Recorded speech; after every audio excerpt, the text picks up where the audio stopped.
নবীর সিনা চাক হয়েছে, পৃথিবীর কোন নবীর সেটা হয় নাই। সুবহানাল্লাহ। দুইবার হয়েছে এটা বিশ্ব নবীর জীবনে।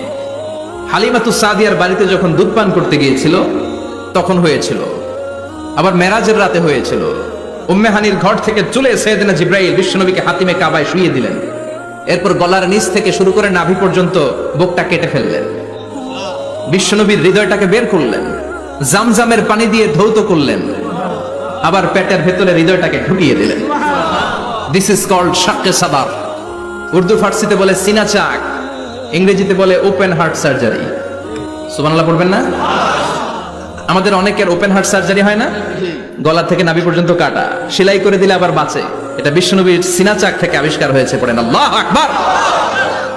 যে সমস্ত সাহাবারা বিশ্বনবীকে খালি গায়ে দেখেছে, উদম গায়ে দেখেছে, তারা বর্ণনা করেছে দুইটা কাপড় মাঝখান দিয়ে সেলাই করলে যেমনি দাগ দেখা যায়, আমরা বিশ্বনবীর গলা থেকে নাভি পর্যন্ত এরকম সেলাইয়ের দাগ দেখতে পেয়েছি। শাক্কুস সাদার, স্পেশালিস্ট লাস্ট মেসেঞ্জার মুহাম্মদ সাল্লাল্লাহু। আর কোন নবীকে আল্লাহ এটা দেয় নাই। খুশি না বেজা? আবার উনি হলেন সাহিবুল মেরাজ। উনার মেরাজ হয়েছে, আর কোন নবীর হয়েছে নাকি? কথা বলেন। বিশ্বনবীর হৃদয়টা বড় ভাঙা, কলিজার টুকরা স্ত্রী খাদিজা নাই, যাকে সবচেয়ে ভালোবাসতেন, সবচেয়ে প্যার করতেন, যাকে মাহাব্বাত করতেন। এবং সাইয়েদাতুনা খাদিজার জন্য বিশ্বনবী মা আয়েশাকে ধমক দিয়েছেন। সাইয়েদাতুনা খাদিজার কথা যখন বিশ্বনবী বলে বেড়ায় মা আয়েশার কাছে, খাদিজার কথা বললে মা আয়েশা বলতেন, ও নবী, কোন জাহিলি যুগে এক বুড়ি মহিলার সাথে আপনার বিয়ে হয়েছিল, মরে গিয়েছে, কবরে শুয়ে আছে।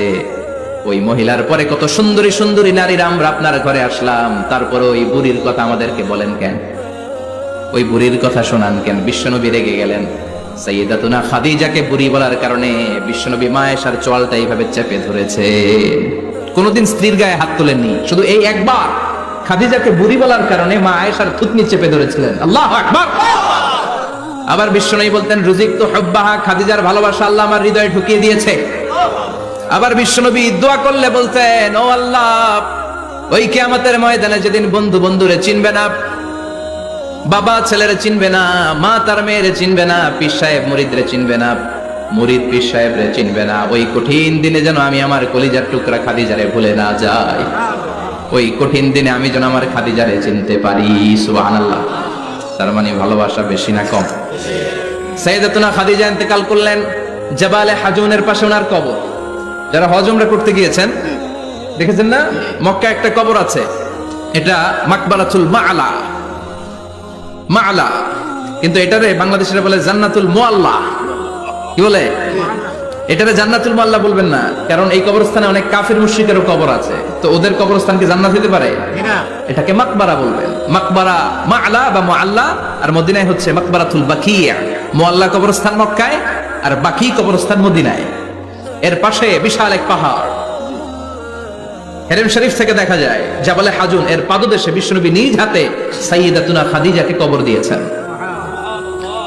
কবর দিয়ে সবাই চলে যায়, বিশ্বনবী যায় না। দাঁড়িয়ে দাঁড়িয়ে কাঁদতে লাগলেন। সাইয়েদনা আবু বকর বলে, নবী চলেন ঘরে ফিরে যাই। বিশ্বনবী বললেন, তুমি যাও, আমি যাব না। যেই মহিলাটাকে এইমাত্র কবর দিলাম সাধারণ মহিলা না, আমার বিপদের দিনের সঙ্গিনী খাদিজা। আজীবন আমাকে ছাতার মতো শেল্টার দিয়েছে, সমস্ত সম্পদ আমার পায়ের সামনে বিছিয়ে দিয়েছে রে আবু বকর। তোমার মনে চাই ঘরে ফিরে যাও, আমি দাঁড়িয়ে থাকবো। এখনই খাদিজার কবরের 3টা প্রশ্ন করা হবে, আমি খাদিজার পক্ষ থেকে 3টা প্রশ্নের জবাব দিয়ে তারপরে ঘরে ফিরে যাবো রে আবু বকর। কি প্যার করতেন! সাইয়েদাতুনা খাদিজা ইন্তেকাল করলেন, চাচা আবু তালেব ইন্তেকাল করলো। দাওয়াত দেওয়ার জন্য বিশ্বনবী ওই তায়েফের ময়দানে গেলেন। তায়েফের ছেলেরাও পাথর মেরে বিশ্বনবীর দেহটারে ঝাঁঝরা করে দিল। বলেন ঠিক কিনা? খেয়ে না খেয়ে দিন প্রচারের কাজে নিজেকে দিয়েছ বিলিয়ে, তায়েফের কাফিরেরা চিনল না সে আলো, দুষ্ট ছেলেদের পিছু দিল লেলিয়ে। পাথরের আঘাতে ক্ষত বিক্ষত হয়ে সারা শরীর থেকে রক্ত ঝরে। হে রাসূল, তোমাকে ভুলি আমি কেমন করে? হে রাসূল, তোমাকে ভুলি আমি কেমন করে? ঠিক কিনা? খাদিজা নাই, আবু তালেব নাই, তায়েফে যে মার খেয়ে আসলেন, অন্তরটা একেবারে ভাঙা, আর মন বসে না, কিচ্ছু ভাল লাগে না। বিশ্বনবীর মনের ভেতরে হাহাকার। বিশ্বনবীর মনে হলো ডানে বায়ে দুনিয়ায় আমার মনে হয় কেউ নাই। বিশ্বনবী দুনিয়ায় বসে কষ্ট পায়, আরশের উপর থেকে এগুলো দেখে কে? আল্লাহ প্ল্যান করছেন কেমন করে আমার বন্ধুর মনটারে ভালো করা যায়।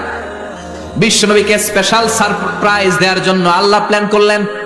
জিব্রাইল ডেকে বললেন, ও জিব্রাইল, আমার পেয়ারা নবীকে স্পেশাল সারপ্রাইজ দিব, কিন্তু এই সারপ্রাইজের গিফটটা তোমার হাত দিয়ে আমি দিতে চাই না, তুমি দিয়ে আসলে হবে না। আমার পেয়ারা নবীকে দুনিয়া থেকে টান দিয়ে আমার আরশের উপরে নিয়ে আসো। সাহিবুল মেরাজ, যেই নবীর মেরাজ হয়েছে আর কোন নবীর হয় নাই। এই মেরাজ করতে যে কত কাণ্ড, কত প্ল্যান প্রোগ্রাম। আল্লাহ টাইমের স্পিডকে আল্লাহ থামিয়ে দিলেন। মক্কা থেকে উঠিয়ে বিশ্বনবীকে এক মরুভূমিতে রাখা হলো রাতে। বললেন দোয়া করেন। দোয়া করে বিশ্বনবী বললেন, ভাই জিব্রাইল, এটা কোন জায়গা, কোথায় দোয়া করব? সাইয়েদনা জিব্রাইল বলেন, নবী, কিছুদিন পরে এই জায়গায় আপনি হিজরত করে আসবেন, এই জায়গার নাম ইয়াসরিব, মদিনা। দোয়া করলেন। আবার সেখান থেকে তুলে এক পাহাড়ে রাখা হলো। নবী দোয়া করেন। দোয়া করে নবী বললেন, এটা কোন পাহাড়? অন্ধকার, আমি তো কিছু চিনি না। সাইয়েদনা জিব্রাইল বললেন, নবী, এটা সাধারণ পাহাড় নয়, এই পাহাড়ের কথা আল্লাহ কোরআনে বলেছেন, এই পাহাড়ের কসম আল্লাহ কোরআনে খেয়েছেন। এই পাহাড়টা হলো আপনার ভাই মুসার পাহাড়, তুর পাহাড়।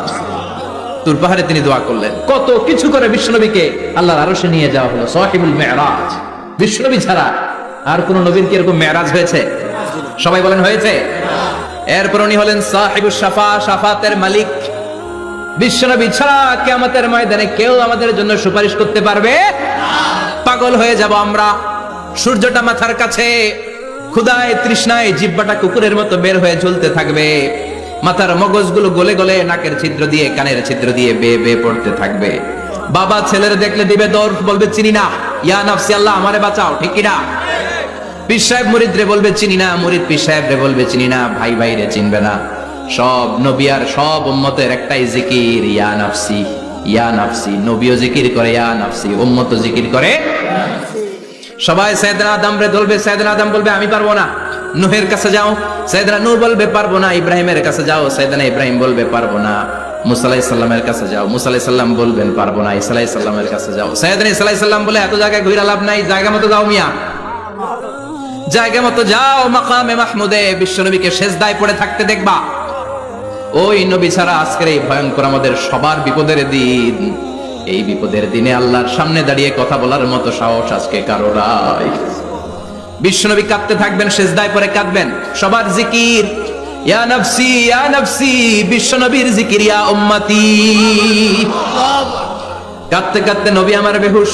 সবাই বিশ্বনবীর চারদিকে দাঁড়িয়ে থাকবে গোল হয়ে।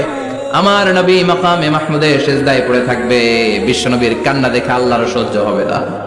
আল্লাহ বলবে, না নবী, ইরফা রাসাক, মাথা উঠান, আর সইতে পারি না। সাল তুতা, এবার চান, কি লাগবে আপনার, সব দেব।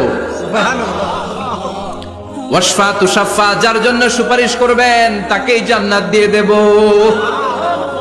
বিশ্বনবী বলেন, লিকুল্লি নবিয়্যিন দাওয়া মুস্তাজাবা। সব নবীর দুনিয়াতে একটা স্পেশাল দোয়া ছিল, এটাকে বলে দাওয়া মুস্তাজাবা। এই দোয়াটা করলেই কবুল করে নিয়েছে কে? সব নবীর ওই দোয়াটা দুনিয়াতেই করেছেন। শুধুমাত্র কেবলমাত্র বিশ্বনবী তার স্পেশাল দোয়াটা আজ পর্যন্ত, এখন পর্যন্ত করে নাই।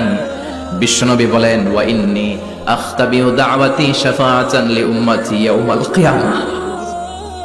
আমি আমার দোয়াটা, আমি আমার স্পেশাল সাপ্লিকেশনটা কিয়ামতের দিন, কঠিন মুসিবতের কালে তোমরা যখন বিপদে পড়ে যাবা, আমার স্পেশাল দোয়াটা ওই দিন করে আমি তোমাদের সুপারিশ করে জান্নাতে পাঠায়া দেব। সাহিবুশ শাফা। বিশ্বনবী ছাড়া কথা বলার মতো ক্ষমতা, স্পর্ধা, সাহস সেদিন কারো থাকবে না। চিৎকার করে বলেন ঠিক কিনা? বিশ্বনবীর ভালোবাসা যেন আমরা অন্তরে রাখতে পারি, তুমি তৌফিক দাও।